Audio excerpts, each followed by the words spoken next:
Hello students, welcome back to Deep Classes. I hope you all are doing absolutely fine. So myself Deepak Bagel, and in my today's video I am going to teach you that how to write electronic conjugation for an element or an ion. Okay, तो आज की video में हम mainly दो तीन चीज़ें cover करने वाले हैं. सबसे पहले हम सीखेंगे कि किसी भी एक एलिमेंट के लिए इलेक्ट्रॉनिक कॉन्जुगेशन को किस तरह लिखा जाता है. देन उसके बाद हम डिस्कस करेंगे आयन की electronic conjugation and in last हम कवर करेंगे कुछ एक्सेप्शनल केसेस. ओके, तो अब वीडियो को स्टार्ट करते हैं. ठीक है, और यहाँ हम जो इलेक्ट्रॉनिक कॉन्जुगेशन लिखने वाले हैं आज, वो हम एक छोटी सी ट्रिक के थ्रू लिखने वाले हैं. ओके, तो इस ट्रिक को समझने के लिए वीडियो को एंड तक देखना है, और ट्रस्ट मी, वीडियो को एंड तक देखने के बाद किसी को भी इलेक्ट्रॉनिक कॉन्जुगेशन लिखने में कोई डिफिकल्टी फेस नहीं करनी पड़ेगी. तो वीडियो शुरू करते हैं. देखो करना क्या है, देखो सबसे पहले हम ये जानते हैं कि अगर हम सारे एलिमेंट्स की बात कर रहे हैं तो जितने भी एलिमेंट्स हमारे पास हैं, इन सभी एलिमेंट्स को मेनली 4 ब्लॉक्स के अंदर बांटा हुआ है. और ब्लॉक्स क्या है हमारे पास? सबसे पहला ब्लॉक क्या होता है हमारे पास? S block. ठीक है, second block is p block. Then third block की बात करें तो हमारा डी ब्लॉक होता है. फोर्थ ब्लॉक क्या होता है? F block. तो मैं यहाँ कह सकता हूँ मेरे पास टोटल 4 सबसेल्स हैं, और सबसेल्स क्या होंगी? S P D F.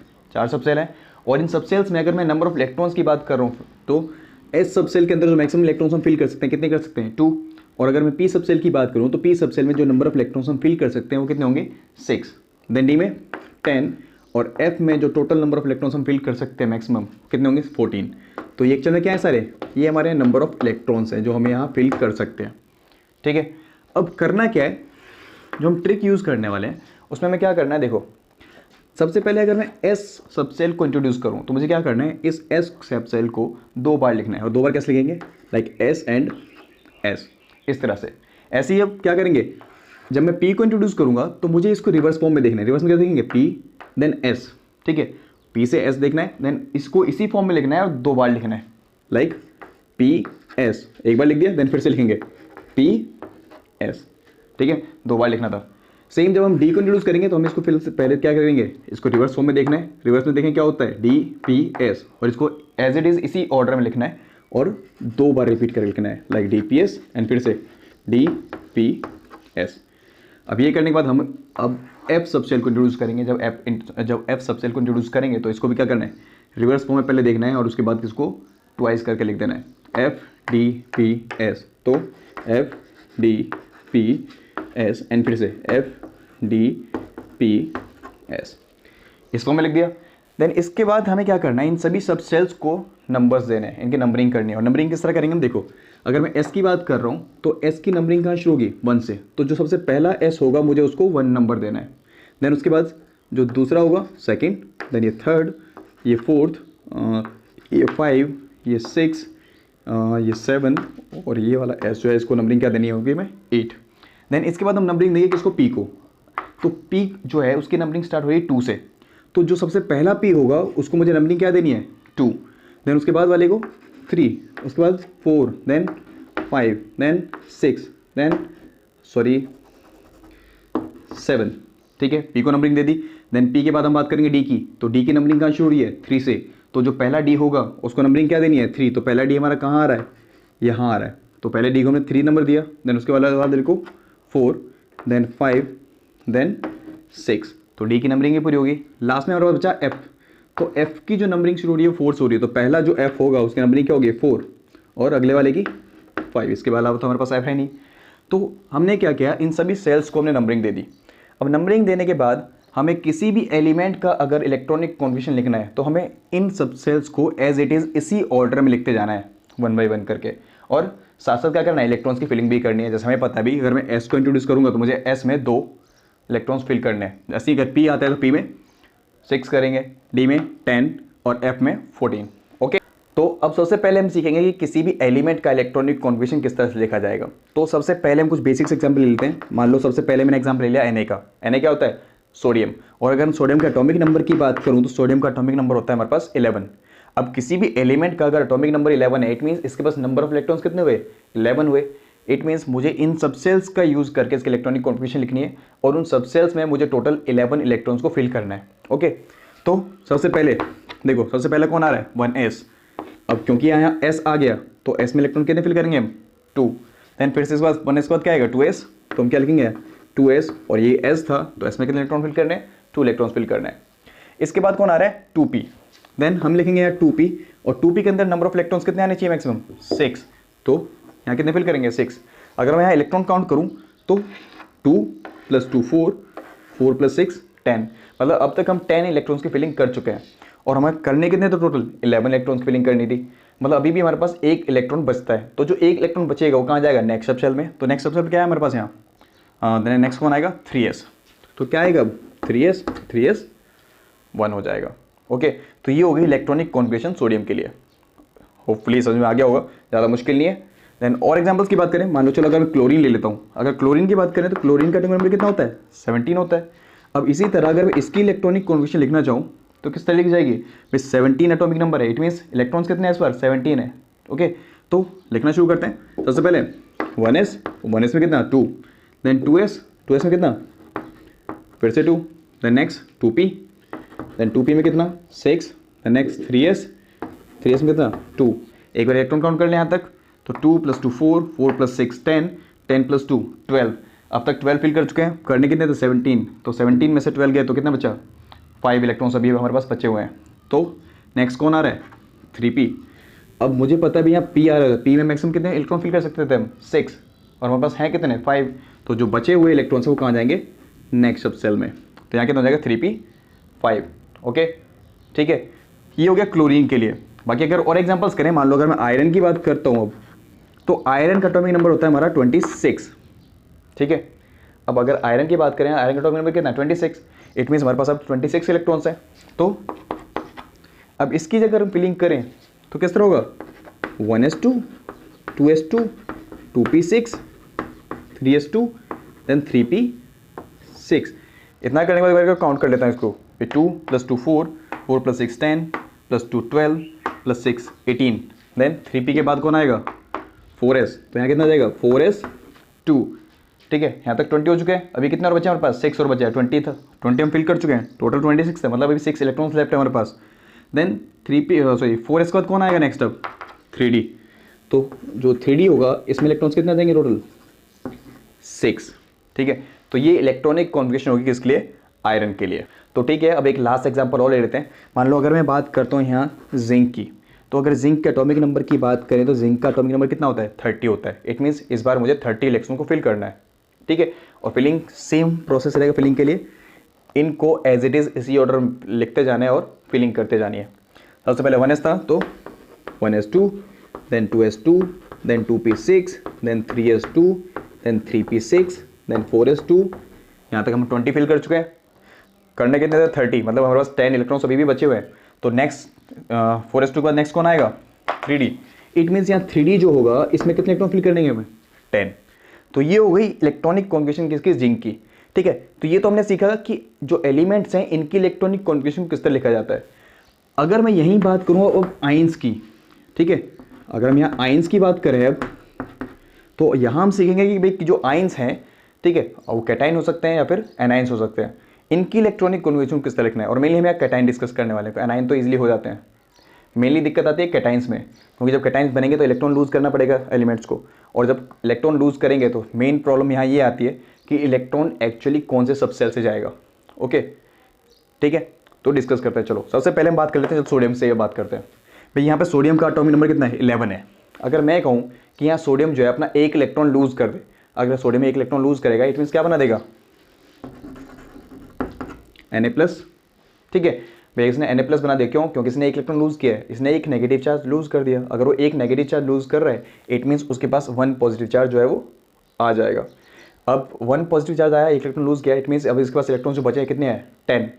मतलब इस बार हमें फिलिंग जो करनी है वो 10 इलेक्ट्रॉन्स की करनी है। तो फिलिंग किस तरह होगी अब 10 इलेक्ट्रॉन्स की, लाइक 1s2, 2s2, 2p6।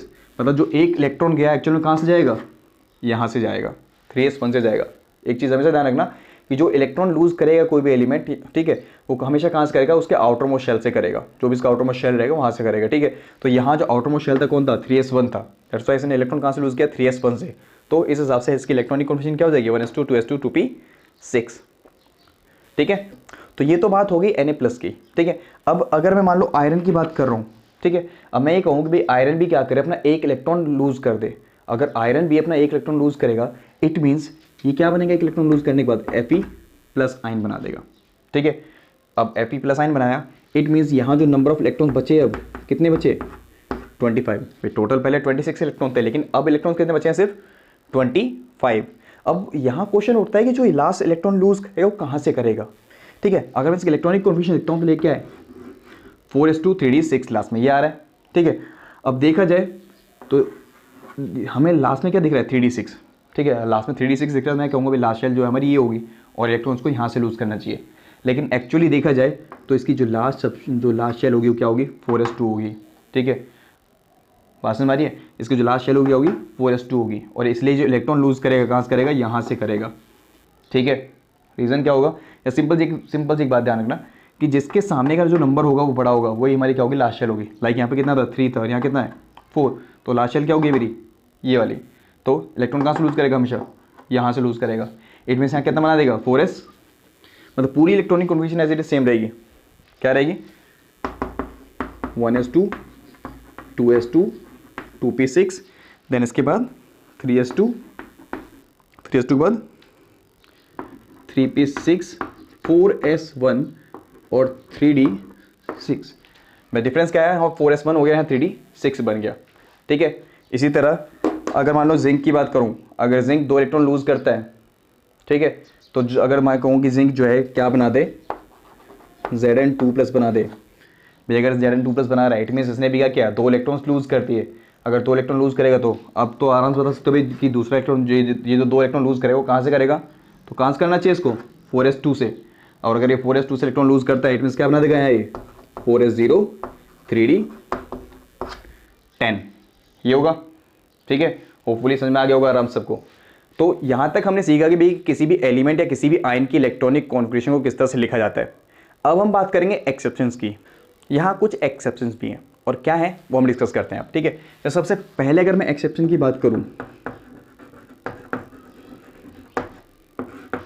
सबसे पहले बात करते हैं भाई क्रोमियम की। ठीक है, अगर मैं क्रोमियम की बात कर रहा हूँ तो इसका एटॉमिक नंबर होता है 24। एटॉमिक नंबर कितना होगा? 24। भाई अगर इसका एटॉमिक नंबर 24 है, it means number of electrons 24 है। और इस हिसाब से अगर मैं इसकी इलेक्ट्रॉनिक कॉन्फिगरेशन लिखता हूँ तो किस तरह लिखी जाएगी? 1s2 2s2 2p6 3s2 3p6 4s2। Electron count करें यहाँ तक कितने हो गए? 2 और 2 4 6 10 12 18 to 20। तो अब तक 20 इलेक्ट्रॉन्स हम फिल कर चुके हैं। बचे कितने हमारे पास अभी भी? 4 इलेक्ट्रॉन्स। तो क्या होना चाहिए था? 3d4 होना चाहिए था। ठीक है, मतलब इलेक्ट्रॉनिक कॉन्फिगरेशन इसकी हमारे अकॉर्डिंग ये होनी चाहिए थी, लेकिन एक्चुअल में होता क्या है? इसकी जो इलेक्ट्रॉनिक कॉन्फिगरेशन होती है वो होती है हमारी 4s1 3d5। ठीक है, अब इसका रीज़न क्या है? इसका रीज़न ये है कि देखो एक्सपेरिमेंटली ये देखा गया कि जिनकी भी जो सेल्स हैं, ठीक है, जिनके भी जो सब सेल्स हैं एग्जैक्टली हाफ फिल्ड हैं या फिर एग्जैक्टली फुल फिल्ड है, वो ज़्यादा स्टेबल माने जाते हैं इन कंपैरिजन टू अदर्स। ठीक है, तो इसलिए क्या करता है? अब इसके पास क्या था? 3d4 था, इसको मतलब डी में 4 इलेक्ट्रॉन्स थे। इसको एग्जैक्टली हाफ फिल्ड कन्फिगरेशन करने के लिए सिर्फ 1 इलेक्ट्रॉन की रिक्वायरमेंट थी। तो इसने क्या किया? अपने आउटरमोस्ट सेल से 1 इलेक्ट्रॉन को क्या किया? अपने पास ट्रांसफर करवा लिया। देन ये क्या हो गया? 4s1 3d5, मतलब इसने 1 इलेक्ट्रॉन यहाँ से अपने पास ट्रांसफर कर लिया, और ये क्या हो गया? 3d5। तो ये क्या है? स्टेबल फॉर्म होगी इसकी। ठीक है, तो इसलिए ये क्या है? एक्सेप्शन हो गया। देन सेकेंड एक्सेप्शन क्या है हमारा? कॉपर। अगर कॉपर की बात करें तो कॉपर का एटॉमिक नंबर होता है 29।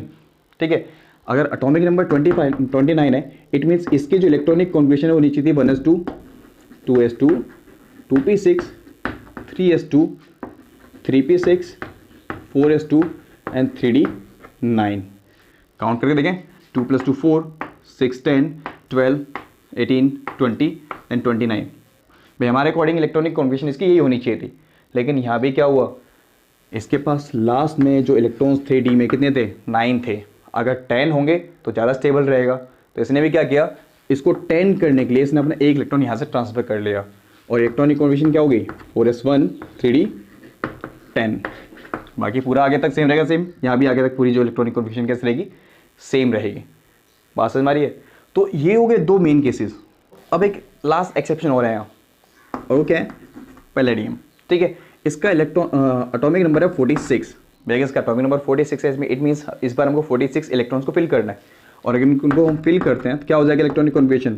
1s2 2s2 2p6 3s2 then 3p6 4s2 3d10। तो यहाँ तक 30 हो गया। ठीक है। देन 3D के बाद कौन आएगा, 3D के बाद 4P, तो 4P में आना चाहिए अपना कितना 6, देन 5s2 और लास्ट में 4D। और 4D में कितने आने चाहिए थे इसके पास, देखो यहाँ तक काउंट करें, यहाँ तक 30 था, देन 36, 38 और अगर 46 में 38 गए तो कितने बचे, 8 और बचे, 8 में से यहाँ कितने आने चाहिए थे लास्ट में 8। तो हमारे अकॉर्डिंग इसकी इलेक्ट्रॉनिक कॉन्फ़िगरेशन होनी चाहिए थी लास्ट में क्या 5s2 एंड 4D 8। लेकिन यहाँ भी क्या था, इसने भी क्या किया, अपने आप को स्टेबल करने के लिए ये क्या करता है, ये पूरे 2 के 2 इलेक्ट्रॉन यहाँ से ट्रांसफर कर लेता है। अभी यहाँ तक क्या था, इन्होंने सिर्फ एक इलेक्ट्रॉन क्या किया ट्रांसफर किया, लेकिन पैलेडियम क्या करता है, पूरे के पूरे 2 इलेक्ट्रॉन जो है वो S से कहाँ ट्रांसफर कर लेता है, T में। और इसकी जो इलेक्ट्रॉनिक कॉन्फ़िगरेशन है क्या हो जाएगी 4s0 और 4D 10। ठीक है, तो ये 3 मेन एक्सेप्शंस है। ठीक है, और ये अक्सर कंफ्यूज करते हैं बच्चों को। ठीक है भाई, तो होपफुली ये सब कुछ आपको इजीली समझ में आया होगा। ठीक है, तो बस अब करना भी ये है कि इस वीडियो को लाइक करना है, ज़्यादा से ज़्यादा शेयर करना है और हमारे इस चैनल को सब्सक्राइब करना है, ताकि आगे भी आपके पास इस तरह की वीडियोस जो है पहुंचती रहे। ठीक है, तो आज के लिए सिर्फ इतना ही, बाकी मिलते हैं आगे एक वीडियो में। Till then bye bye, take care.